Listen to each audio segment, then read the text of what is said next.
Hello दोस्तों, कैसे हो आप लोग। आज की दो स्टोरीज मुझे मेरे सब्सक्राइबर्स ने भेजी है। अगर आपके पास भी कोई स्टोरी है तो आप मुझे इंस्टाग्राम पे अपनी स्टोरी सेंड कर सकते हो। आपकी स्टोरी को मैं अपनी आवाज़ में सबको सुनाऊंगा। तो ईयरफोन्स लगा लीजिए और आंखें बंद करके मेरी स्टोरीज को इमेजिन कीजिए। आपको मज़ा आएगा। हेलो दोस्तों, मेरा नाम मोंटू है और मैं दिल्ली का रहने वाला हूँ। ये घटना मेरे साथ तब घटी थी जब मैं उत्तराखंड ट्रैवल कर रहा था। वैसे मैं आपको बता दूँ, मैं पूरा इंडिया ट्रैवल करता हूँ। वैसे मैं आपको बता दूं, मैं पूरा इंडिया कैंपिंग करते हुए और हिचहाइकिंग करते हुए घूमता हूँ। हिचहाइकिंग का मतलब ये होता है कि लोगों से लिफ्ट वगैरह मांग के अपना सफ़र जारी रखना। और हाँ दोस्तों, मेरे जैसे जितने भी ट्रैवलर्स होते हैं वो सारे दिन के टाइम में ही ट्रैवल करते हैं, क्योंकि रात में ट्रैवल करना थोड़ा रिस्की होता है। और रात के टाइम पे कोई अच्छी जगह देख के अपना टेंट वगैरह बांध के आराम करते हैं और फिर दूसरे दिन एज यूजुअल हमारी जर्नी कंटिन्यू करते हैं। अब ऐसा था कि जितने भी लोग मुझे देखते थे वो मेरे पास आके पूछते कि मैं करता क्या हूँ, नॉर्मल क्वेश्चंस वगैरह पूछते। एंड वो लोग कभी कभी मुझे खाना भी दे देते, या तो फिर ऐसा होता कि मैं खुद से भी खाना बना लेता था। बस ऐसे ही लाइफ चल रही थी मेरी। मैंने मेरी लिस्ट के हिसाब से इंडिया के अलग अलग स्टेट्स घूमे और मेरा लास्ट स्टेट उत्तराखंड था। और उत्तराखंड में भी मैंने बड़ी बड़ी सिटीज़ घूम ली थी। अब मेरा सपना भी ये था कि मैं उत्तराखंड घूमूं और ज़्यादा से ज़्यादा समय मैं वहाँ पे गुजारूं।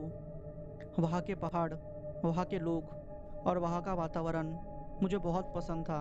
मैं किसी रीजंस की वजह से उस गांव का नाम आपको नहीं बता सकता।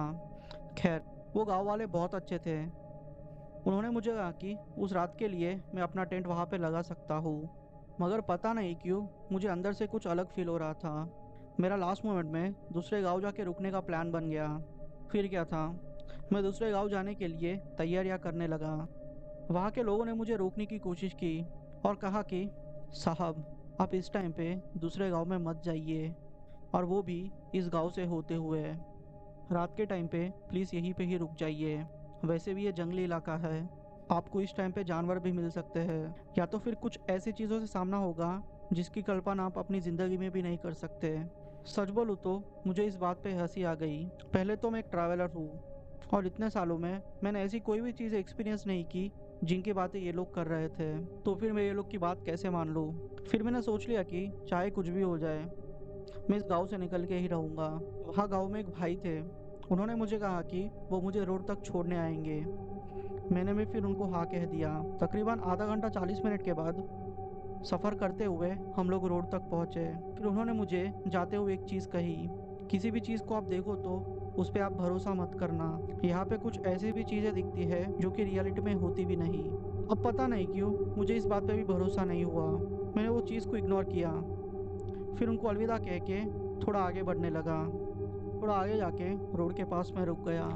इतने सालों में मैंने बहुत सारे लोगों से लिफ्ट ली है, ऑटो वालों से, कार वालों से, ट्रक ड्राइवर से, बहुत सारे लोगों से मैंने लिफ्ट ली है। अब मैं किसी गाड़ी का इंतज़ार कर रहा था। रात के 11:30 बज गए। शायद वो आखिरी बार था कि मैं रात के समय ट्रैवल करने वाला था। मैंने कभी नहीं सोचा था कि उस जर्नी की वजह से मेरी ज़िंदगी बदल जाएगी, क्योंकि रात के टाइम पे चोरी चकारी का भी डर होता है। एंड कुछ ऐसी भी चीज़ें होती है जिसके बारे में शायद हम लोग सोच भी ना सके। वो मुझे उत्तराखंड के सफ़र ने सिखा दिया था। मैंने वहाँ पे गाड़ी का वेट किया। बहुत सारी गाड़ी आ भी रही थी और जा भी रही थी, मगर कोई रोक नहीं रहा था। अब मैंने सोचा कि यहाँ से 3.5 किलोमीटर दूर हाईवे पड़ता है, तो क्यों ना वहाँ जाके लिफ्ट ले ली जाए। और हाईवे पे बहुत सारी गाड़ियाँ भी आएंगी जो कि मुझे इजीली लिफ्ट दे देगी। अब सीन ऐसा हो गया था कि मैंने चलना शुरू कर दिया, पर पता नहीं क्यों अचानक मुझे डर लगने लगा। यह एहसास एकदम अलग था। इस एहसास को मैं आपको वर्ड्स में नहीं बता सकता। फिर भी बिना सोचे हुए मैं आगे बढ़ने लगा। अब तक मैं 1.5 किलोमीटर आगे चल चुका था, लेकिन गाड़ियों का नामो निशान नहीं दिख रहा था। पहले जो गाड़ियाँ दिखती थी अब वो भी मुझे दिखना बंद हो गई। मैं सुनसान रास्ते में अकेला चल रहा था। माहौल भी एकदम शांत हो गया। मुझे ऐसे फील हो रहा था कि शायद कोई पीछे से आएगा और मुझे काट खाएगा। पता नहीं क्यों ये अजीब सा डर मुझे सता रहा था। तकरीबन 1 घंटा चलने के बाद मैं हाईवे तक आ गया, मगर वो प्रॉपर हाईवे भी नहीं था। ऐसा होता है ना कि गांव का रास्ता जैसे हाईवे से जुड़ता हो। बस मैं वहीं रुक गया। आती जाती गाड़ियाँ मुझे देख के नहीं रोकती। वो आगे चले जाती। अब जब मैंने टाइम देखा तो रात के 1 बज रहे थे। फिर मैंने सोचा कि और थोड़ा आगे जाते हैं और देखते हैं कि क्या होता है। अब मैं हाईवे से उतर के नीचे गांव के रास्ते में जाने लगा। मैंने मेरी लिस्ट खोल के देखी तो जो गांव 3-4 किलोमीटर के बाद पड़ने वाला था वो मेरी लिस्ट में नहीं था। फिर भी मैंने सोचा कि गाड़ियाँ ना मिलने से अच्छा है कि मैं कोई ना कोई गांव देख लूँ और वहाँ पे अपना टेंट वगैरह लगा लूँगा। अब रात के तकरीबन 2:30 बज चुके थे। मैंने देखा कि मुझसे दूर एक औरत थे जो कि चलते हुए मेरी ही तरफ आ रही थी, जैसे वो गांव के रास्ते से हाईवे की तरफ मेरी ओर आ रही थी। उसके सर पे लकड़ियाँ थी। उसने गांव के कपड़े पहन के रखे थे। उस बूढ़ी की उम्र तकरीबन 80 साल होगी। वो मेरे पास आई और बोलने लगी। बेटा, कहाँ जाना है तुम्हें और इस टाइम पे यहाँ पे क्या कर रहे हो? मैंने फिर उनको ये सारी चीज़ें एक्सप्लेन की। फिर उस बूढ़ी औरत ने कहा कि बेटा, अगर चाहो तो तुम मेरे घर पे आज की रात रुक सकते हो, क्योंकि तुम्हें यहाँ पे गाड़ी मिलेगी या नहीं मिलेगी इसकी कोई गारंटी नहीं। जो रास्ते से मैं चल के आया था उसी रास्ते पे वो बूढ़ी मुझे ले जाने लगी। अब मैंने उस बूढ़ी से कारण पूछा कि इतनी रात को वो यहाँ पे क्या कर रही है। तो उस बूढ़ी ने कहा कि उसके पति को खाना देने वो खेत गई थी और उनका खेत उसी तरफ पड़ता है। खाना देने के बाद उन लोगों ने थोड़ी बातें की और फिर आराम करके वो अपने घर की तरफ निकल पड़ी और रास्ते में मैं उनको दिख गया। पता नहीं क्यों मैं उस बूढ़ी की सारी बातें मानने लगा। वो जो भी बोली मुझे सच लगा। पता नहीं क्यों। हम लोग चलते ही जा रहे थे। थोड़ा आगे जाके मैंने देखा कि एक छोटा सा घर था वहाँ पे। आप नहीं मानोगे, थोड़ी देर पहले मैं उसी रास्ते से गुजरा था पर मुझे वहाँ कोई भी घर नहीं दिखा। पर अब अचानक से वहाँ पे घर आ गया था। मुझे लगा कि शायद मैंने ही नहीं देखा होगा और आगे बढ़ते चले गया। फिर मैं उसके घर के अंदर चले गया। उसने मुझे खटिया बिछा के दिया और कहा कि बेटा, आज रात के लिए तुम यहाँ पे ही सो जाओ। वैसे मैंने खाना पहले ही खा लिया था तो खाने की कोई दिक्कत नहीं थी। मैं खटिया पे लेटा और सोने की कोशिश करने लगा। अब मैं वैसे भी थक चुका था। पता नहीं मुझे नींद कब आ गई। थोड़े टाइम के बाद मेरी नींद एक आवाज़ से खुली।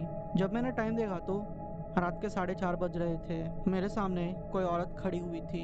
मैंने अपनी आंखें मस ली और अच्छे से देखा तो वहाँ पे एक भयानक सी औरत खड़ी हुई थी और वो मुझे देख के हंस रही थी। उसको देख के मैं अचानक से चिल्ला के उठा। जब मैंने उठ के आसपास देखा तो मैं शॉक्ड हो गया। थोड़े टाइम पहले यहाँ पे एक अच्छा सा घर था और मैं खटिया पे सोया हुआ था। पर जब मैंने उठ के देखा तो ना वहाँ पे घर था और ना वहाँ पे खटिया। मैं एक पत्थर के ऊपर सोया हुआ था। मैं जंगल के बीचों बीच था और जो औरत मेरे सामने खड़ी थी वो एक चुड़ैल थी। जी हाँ, मैंने उसके उल्टे पैर देख लिए थे। अब मैं श्योर हो चुका था कि चाहे कुछ भी हो जाए मेरा बचना तो बहुत मुश्किल है, मगर फिर भी मैं ट्राई करना चाहता था। बाजू में ही मेरा सामान था।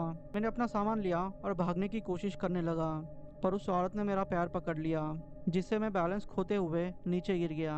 मैंने जैसे तैसे करके अपने आप को संभाला और उठ के भागने लगा। मैं भगवान का नाम लेते हुए यहाँ वहाँ भाग रहा था और ज़ोर ज़ोर से मदद के लिए चीख रहा था, मगर मेरी आवाज़ सुनने के लिए वहाँ जंगल में कोई नहीं था।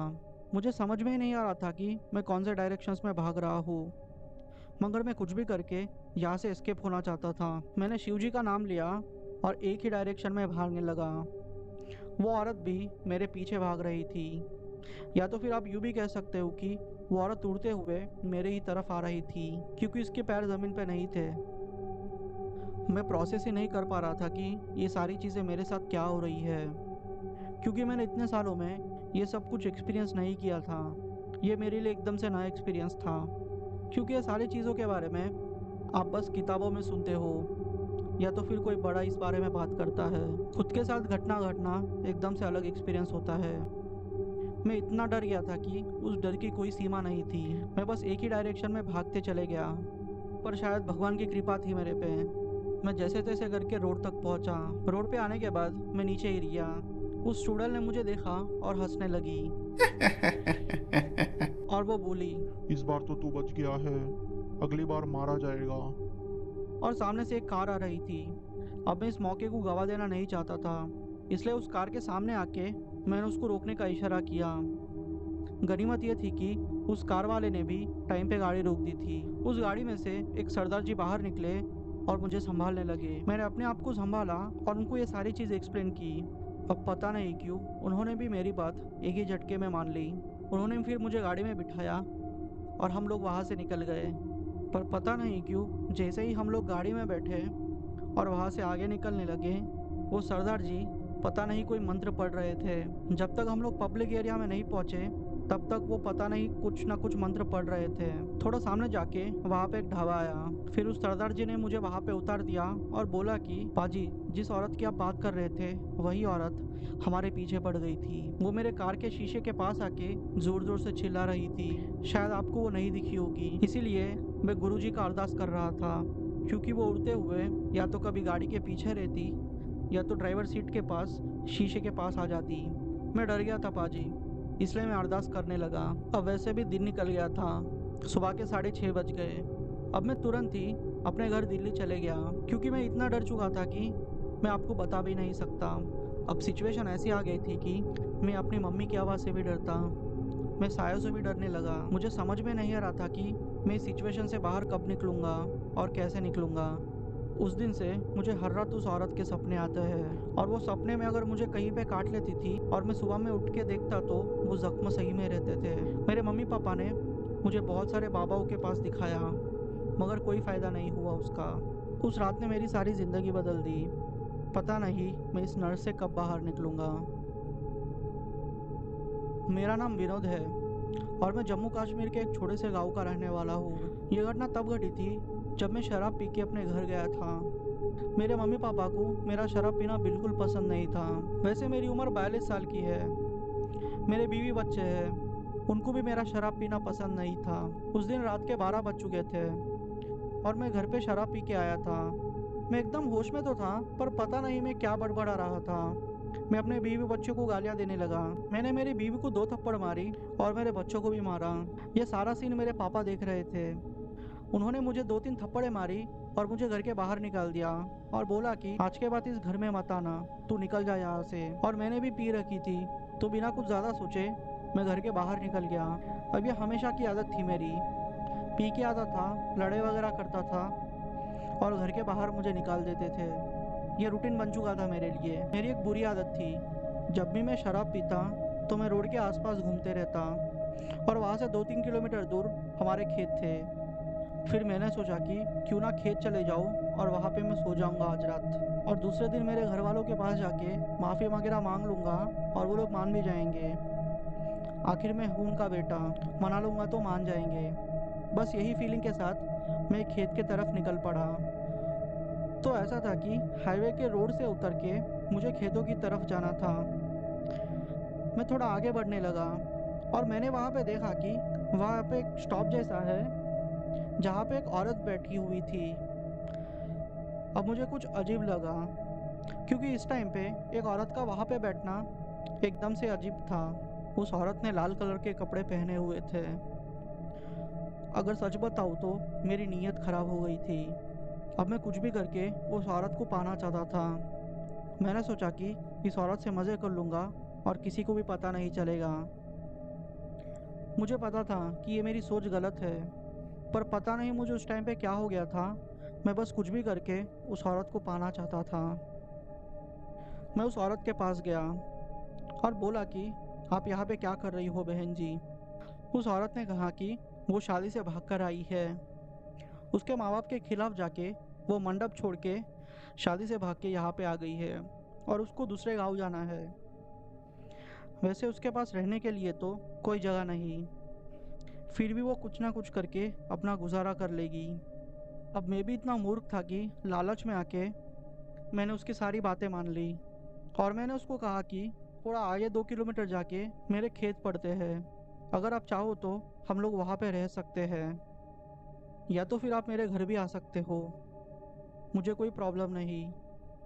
अब उस औरत ने भी बिना कुछ ज़्यादा सोचे हामी भर दी। अब हम लोग हाईवे से नीचे उतर के खेतों की तरफ जा रहे थे। एक टाइम पे आके वो मुझसे आगे बढ़ गई। उसके पायलों की आवाज़ मुझे आ रही थी। वो आगे बढ़ते ही जा रही थी, जैसे कि उसको सारा रास्ता पता हो और इससे पहले भी वो इस रास्ते से गुजर चुकी हो। अगर आप गांव में रहते हैं तो आपको पता होगा कि 2 फसलों के बीच में एक छोटा फाटक जैसा रास्ता होता है जो कि बिल्कुल छोटा होता है। वहाँ से हम लोग आगे बढ़ने लगे। उस टाइम पे बाजरे की फसल लगी हुई थी और उससे थोड़ा आगे हमारी छोटी सी कुटिया थी। अब थोड़ा आगे जाके वो औरत एकदम से रुक गई। मैंने उसको 2-3 बार पुकारा और वो मेरी बातों का जवाब ही नहीं दे रही थी।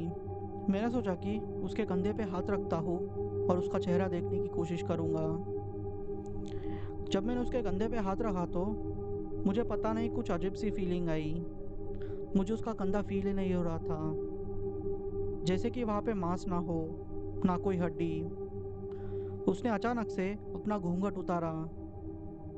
जैसे ही उसने अपना घूंघट निकाला, मैं उसके चेहरे को देख के एकदम से शॉक्ड हो गया। उसका चेहरा खून से लथपथ था और मेरी नज़र अचानक उसके पैरों पे पड़ी। उसके पैर उल्टे थे। वो चुड़ैल थी। हम गाँव वाले ये सारी चीज़ों में मानते हैं और ये सारी चीज़ें सच भी होती है, मगर मेरी नीयत ने इन सारी चीज़ों पे जैसे पर्दा डाल लिया था। मैं समझ गया था कि मेरी मौत पक्की है। कुछ ही सेकंड्स में मुझे मेरी सारी ज़िंदगी दिखाई दी। मेरे बच्चे, मेरी बीवी, मेरे मम्मी पापा। मुझे मेरी पत्नी की याद आ रही थी, जिसको मैंने अभी अभी थप्पड़े मारी है, और वहाँ से निकल गया मैं। मैंने सोचा कि चाहे मैं पिया हुआ हूँ, बैलेंस तो है मेरे में, कंट्रोल तो है। और मुझे सडनली याद आया कि मेरी कुटिया में एक भगवान का फोटो है। मैं पिया हुआ तो था, पर जैसे तैसे करके मैं अपनी कुटिया की तरफ भागने लगा। मैंने पीछे मुड़ के देखा कि वो औरत भी मेरे पीछे उड़ते हुए आ रही है। वो जोर जोर से हंस रही थी। वो आवाज़ मैं आज तक नहीं भूल सकता। मैं जैसे तैसे करके अपने कुटिया में चले गया और भगवान की फ़ोटो को अपने सीने से लगा लिया। मैं भगवान से मिन्नतें करने लगा कि मैं पीना बंद कर दूंगा, सारी बुरी आदतें मैं छोड़ दूंगा, बस मुझे इस औरत से बचा लो आज की रात। कुटिया के बाहर से कभी किसी के रोने की आवाज़ आती तो कभी किसी के हंसने की आवाज़। वो औरत ज़ोर से चिल्लाई, "तू बाहर निकल, औरतों का शौक है ना तुझे? हाँ मैं दिखाती हूँ।" बस ऐसे ही रात गुजर गई और मैं कब सो गया मुझे पता ही नहीं चला। सुबह में मैं जब उठा तो 8 बज चुके थे। मैं फिर अपने घर चले गया और मम्मी पापा से माफ़ी मांगी और अपने बीवी बच्चों से भी मैंने माफ़ी मांगी और उनको रात में जो भी घटा वो सारी चीज़ें मैंने एक्सप्लेन की। मगर वो लोगों ने मेरी बातों पे भरोसा नहीं किया। सोचा कि पिया हुआ था, इसलिए मनगढ़ंत कहानियाँ बना रहा है। मगर उस दिन से लेके आज तक ना मैंने पिया और ना मैंने आधी रात में यहाँ वहाँ घूमा। बस जो भी टाइम निकलता था अपने फैमिली के लिए निकालता था। उस घटना को घटे आज 4 साल हो चुके हैं। मेरी एक पंचर की दुकान है। वहाँ से जो भी पैसे आते हैं मैं अपनी फैमिली पे खर्च करता हूँ और अच्छी लाइफ जी रहा हूँ। मेरी वाइफ ने भी 2 भैंसें ला के रखी है। हमारी ज़िंदगी अब अच्छे से चल रही है। मैं बस आपसे इतना ही कहना चाहता हूँ कि चाहे कुछ भी हो, फैमिली वालों को दुख मत देना, क्योंकि आपके साथ लाइफ में कभी ना कभी ऐसा कुछ होगा जिसके बारे में आपने कभी सोचा नहीं होगा।